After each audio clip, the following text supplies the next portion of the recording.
In the heart of the forgotten forest, a malevolent presence lurked amidst the twisted trees and haunting shadows. The legend of Cyraxx, the deranged and delusional goblin, sent shivers down the spines of the villagers in Willowbrook. Covered in scabies and emanating a putrid odor that reeked of death, Cyraxx was a pathetic coward who preyed on the most vulnerable, innocent children. Whispers of his heinous acts spread like wildfire, each tale more harrowing than the last. The children of Willowbrook lived in constant fear of his haunting presence, for Cyraxx possessed a twisted fascination with their nightmares and a perverse pleasure in their suffering. He would weave malevolent tales, whispering haunting melodies that danced on the night breeze, luring the innocent souls into his web of delusion. His deformed form crouched in the shadows, his crimson eyes gleaming with a sadistic glee, as he watched the children's terror take root and blossom in their minds. Cyraxx's twisted mind reveled in the chaos he sowed, feeding his delusions of grandeur, believing he was a misunderstood victim in a cruel world. He wallowed in self-pity, twisting reality to fit his warped view of the world. In truth, he was nothing more than a demented menace, a blight upon the peaceful village of Willowbrook.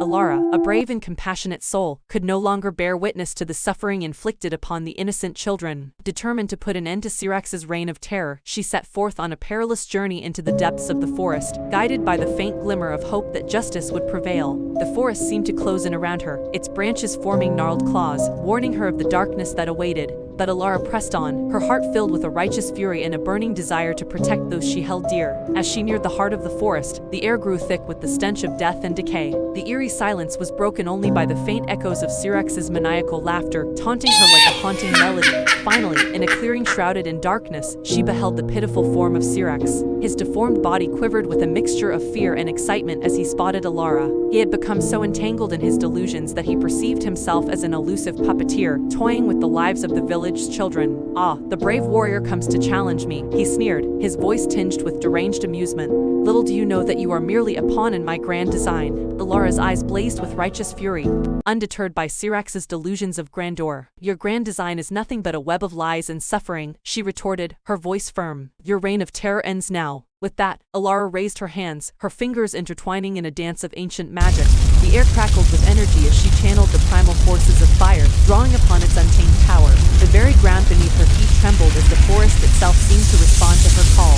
A swirling vortex of fire and light formed around her, the flames dancing with an intensity that matched the fury in her heart. Cyraxx's delusional confidence wavered as he witnessed the true power of the courageous warrior before him. But even in the face of impending defeat, Cyraxx clung to his twisted delusions, refusing to accept his own malevolence. "You think you can defeat me? You're just a mere mortal," he spat, attempting to muster the last remnants of his former menacing demeanor. Alara's eyes narrowed, her resolve unyielding. "Your malevolence ends now, Cyraxx," she declared, her voice booming with authority. "Your wickedness will be purged from this forest, and the innocent will be free from your torment."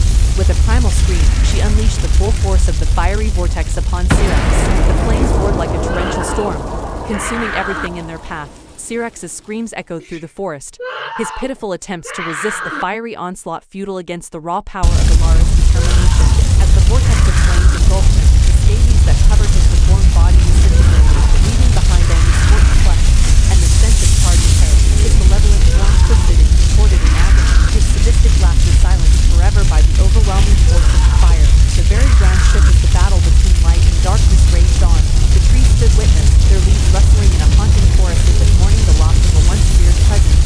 With a final surge of power, Alara summoned a blazing pillar of fire that soared into the sky like a beacon of justice. Cyraxx's deranged cries grew weaker, and finally, he collapsed into the ashes of his own malevolence. The flames subsided, leaving behind nothing but a charred clearing where the twisted goblin once stood. Alara emerged from the dissipating embers, her eyes still ablaze with the power of fire and light. The villagers of Willowbrook emerged from their homes, drawn by the crackling flames and the echoes of Cyraxx's defeat. They bore witness to Alara's victory, their eyes filled with admiration and gratitude for the woman who had rid their village of this despicable menace. As the days turned into weeks, the legend of Alara's bravery spread far beyond the borders of Willowbrook. Her name became synonymous with courage, and stories of her triumph over Cyraxx would be told for generations to come. With Cyraxx defeated, the forest of Willowbrook thrived once more, its shadows no longer tainted by the malevolence that once plagued it. The children, freed from their nightmarish tormentor, slept peacefully once more, their innocence restored. Alara,